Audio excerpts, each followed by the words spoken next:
en la guerra del 1812 de Estados Unidos contra Inglaterra. Eh, el ejército de Inglaterra planeó un ataque a sorpresa contra el campamento de los americanos en un lugar que se llama Stony Creek, cerca del río Niágara.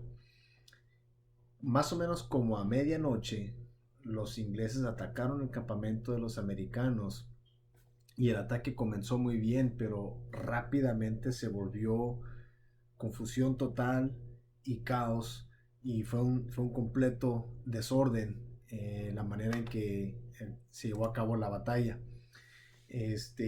Cuando los americanos se dieron cuenta del ataque y empezaron a tratar de organizarse, eh, había tanta confusión que dos de los generales americanos se desorientaron y se perdieron en el bosque y terminaron en las filas de los ingleses, donde los capturaron y quedaron presos.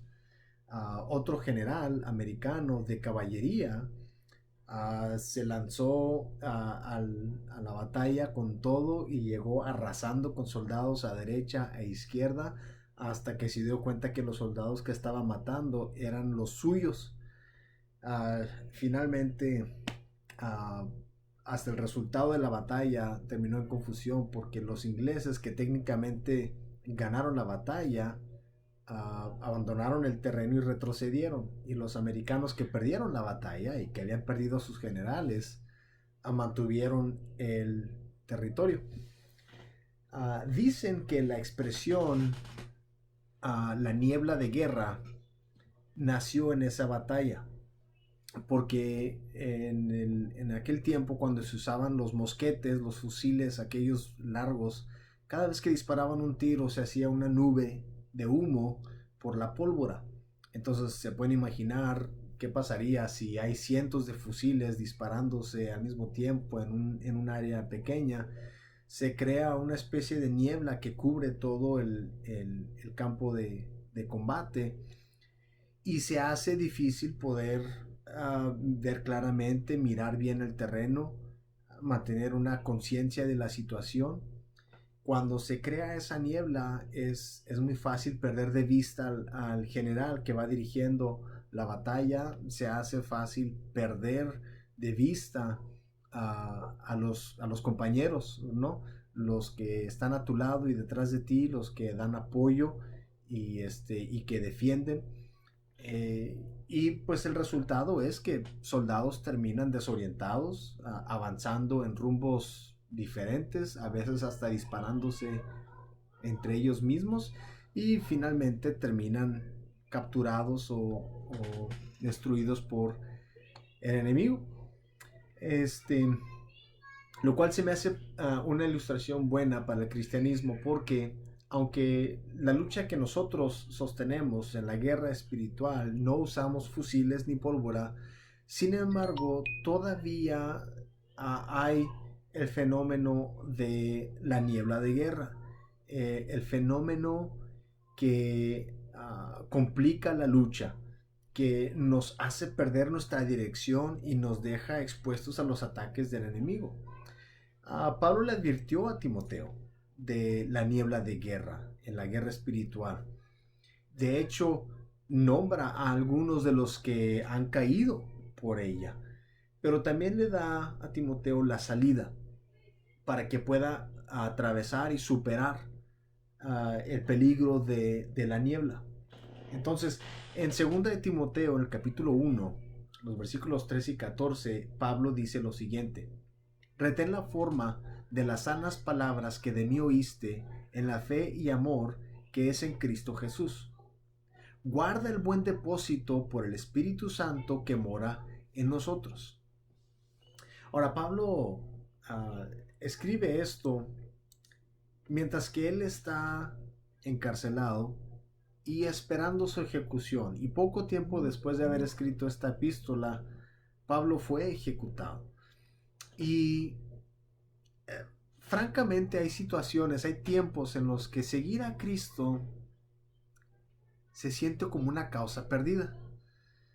Y de hecho la situación en la que se encontraba Pablo en ese momento para los compañeros de Pablo de Asia que estaban con él ministrando en Asia, para ellos la situación de Pablo lo vieron como una derrota seria. No sé si una derrota de Pablo o si una derrota de Dios, totalmente. De Pablo personalmente, porque posiblemente algunos de ellos hubieran dicho, bueno, entonces claramente Pablo no era el mensajero de Dios que él decía ser. Si él está quedando preso y va a ser ejecutado por predicar lo que él predica, posiblemente es porque Dios no lo eligió a él como un apóstol y por eso Dios lo ha abandonado para sufrir las consecuencias de su error. O la otra manera de verlo es que simplemente los compañeros de Pablo que lo abandonaron llegaron a la conclusión que si Pablo, siendo un siervo de Dios que ha dedicado toda su vida, que ha arriesgado su vida por servir a Dios, puede terminar de esta manera, preso y sentenciado a muerte, entonces ¿qué clase de Dios estamos sirviendo? Y el punto es que por la vergüenza de la situación de Pablo, los socios de él o sus compañeros de ministerio lo abandonaron. Pero lo que Pablo le dice a Timoteo es que estas personas están mal enfocadas, están equivocados en su forma de mirar la situación de Pablo y francamente se los ha tragado la niebla. Pablo instó a Timoteo que resistiera el desánimo de las adversidades presentes, así como el encarcelamiento de Pablo, como la persecución, y que enfocara sus fuerzas en la victoria de Jesús y en las promesas de Jesús que están encerradas en todo su ministerio y que se apoyara en el Espíritu Santo para ayudarle a salir adelante con su fe intacta. En otras palabras, el mensaje de Pablo a resumidas cuentas es: enfócate en Cristo y apóyate en el Espíritu Santo para que puedas superar esta niebla. O camina hacia Jesús y apóyate en el Espíritu Santo. Ahora, la niebla es algo que nos afecta a todos los creyentes y hasta el día de hoy es algo que nos afecta. ¿Alguna vez te has sentido desilusión con Dios? Posiblemente has experimentado cosas o visto cosas en las que tú dices, ¿dónde está Dios realmente? Uh, a veces hay personas, me ha tocado escuchar muchas explicaciones de personas que se han alejado de Dios y he oído sus explicaciones por qué, y a veces han sido amistades personales que yo conozco. En algunos casos han sido figuras de renombre, figuras públicas que últimamente, por ejemplo, ha habido varios casos de artistas cristianos que han declarado que ya no son cristianos, ya no son creyentes. Y en las explicaciones de todas estas personas que han abandonado la fe, claro que los detalles varían de una persona a otra, pero hay algo que tienen en común a todas estas situaciones que han causado que ellos se alejen de Dios y abandonen el camino. Y eso es no encuentran cómo encajar ciertas experiencias que han vivido con la verdad del Evangelio. No entienden cómo se puede aplicar, cómo se puede entender, por ejemplo, digamos, el sufrimiento dentro de la vida del cristiano. Y no necesariamente es el sufrimiento propio. A veces es ver el sufrimiento de otras personas, de ver el sufrimiento de santos, por ejemplo, el de Pablo. Y ver que Dios no detiene ese sufrimiento y no pueden ellos encontrar cómo encajar eso dentro de el Evangelio. En algunos casos es porque los preceptos bíblicos chocan con las causas sociales que están de moda y francamente mucha gente no encuentra cómo encajar los preceptos bíblicos en un ambiente moderno en el que los valores han cambiado y los preceptos bíblicos se vuelven controversiales. Y finalmente, pues hay situaciones donde simple y sencillamente hay oraciones que no han sido contestadas como nosotros desearíamos. El punto en todo esto es de que Pablo diría que eso es la niebla. Los verdaderos creyentes deben ver las debilidades terrenales de los santos, esas situaciones donde humanamente nos vemos en debilidad, como parte de la niebla.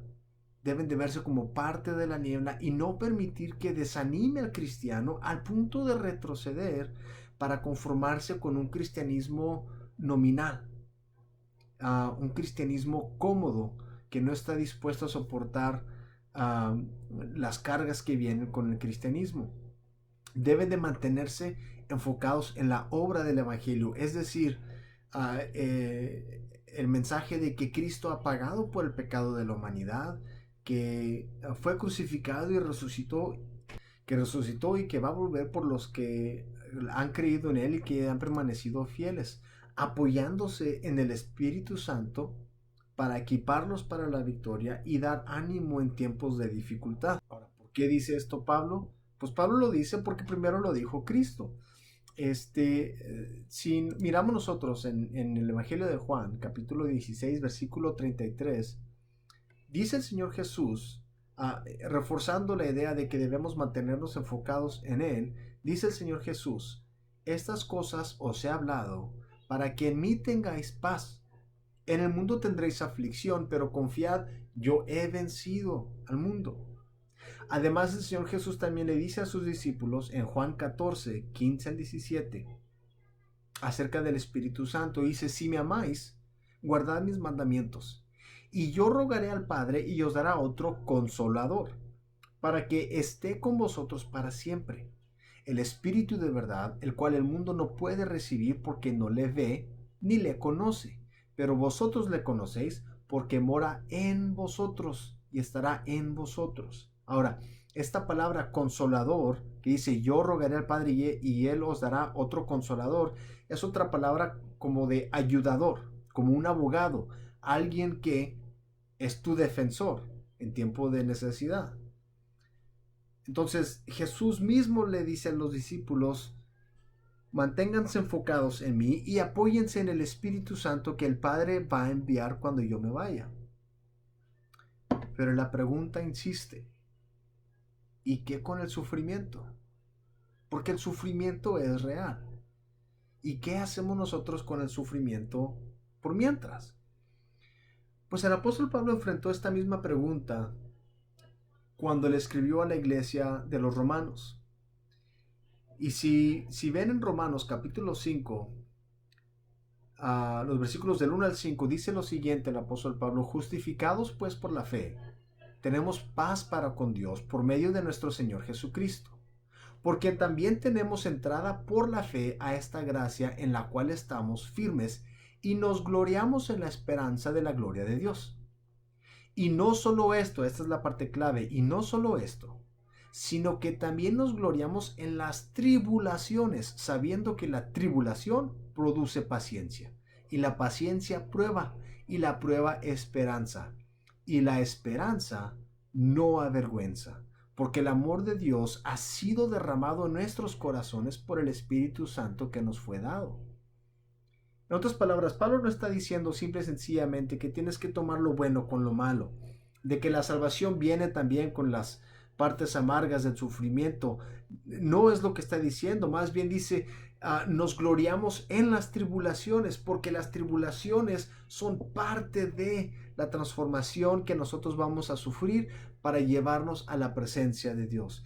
Es parte del camino, no es el destino, pero es parte del camino para llegar a ese destino. Entonces, hay 3 pasos que tenemos que seguir para poder atravesar y superar la niebla. Paso número 1. Fija las expectativas correctas. Cuando tú aceptas seguir a Cristo, necesitas prepararte para que las cosas se pongan, pues, difíciles. Las cosas se van a alborotar. Seguir a Cristo muchas veces puede sentirse incómodo o difícil o peligroso. Estos sentimientos de dificultad o de peligro no son una indicación de que vas por mal camino. Al contrario, a veces es la confirmación de que vas siguiendo a Cristo. Somos muy propensos a dejarnos guiar por lo que nuestras emociones nos indican. Pero en este caso, lo que podemos ver es de que cuando las cosas se sienten incómodas o se sienten peligrosas, eso no es una indicación de que nos hemos equivocado, porque es parte del camino en el que seguimos a Jesús. Paso número 2. Fija tu curso. Y esto es sumamente importante. Pablo mandó a Timoteo que siguiera el modelo de sus palabras. ¿Sí? Es decir, la enseñanza de los apóstoles es nuestra guía a seguir. Nosotros necesitamos conocerla, ver la escritura como un mapa. Y nosotros debemos estudiar ese mapa y entenderlo y memorizarlo, aprenderlo bien, que quede bien penetrado en nuestra memoria para que cuando la niebla cubre el camino y cubre el campo y ya no se puede mirar claramente, tenemos todo esto grabado en nuestra memoria porque conocemos la palabra. Hemos aplicado nuestra mente a entender las enseñanzas de Jesús que hemos recibido de los apóstoles antes de que la niebla obstruya el camino. Así es de que primero, fija las expectativas correctas. Segundo, fija tu curso. Tercero, haz guardia.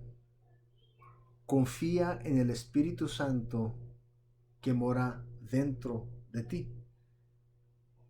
Sigue su dirección para hacer frente a las potestades que buscan jalarte del camino y desviarte. Lo fascinante de lo que enseña Pablo es que habla de dos cosas. Uno es que que Timoteo siga el modelo de las palabras que le ha dado, es decir, el poder que está, la información que está en las Sagradas Escrituras, lo que está contenido en la palabra de Dios. Ahí están los preceptos, ahí están las cosas que necesitamos conocer, pero el Espíritu no está aquí, el Espíritu está aquí, adentro.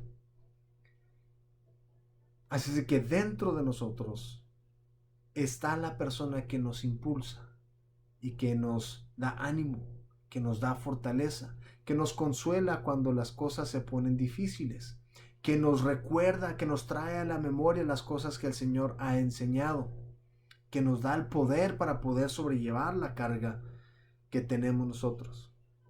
Así es de que para superar la niebla, tres cosas. Fija las expectativas correctas, fija tu curso y haz guardia. Dios les bendiga.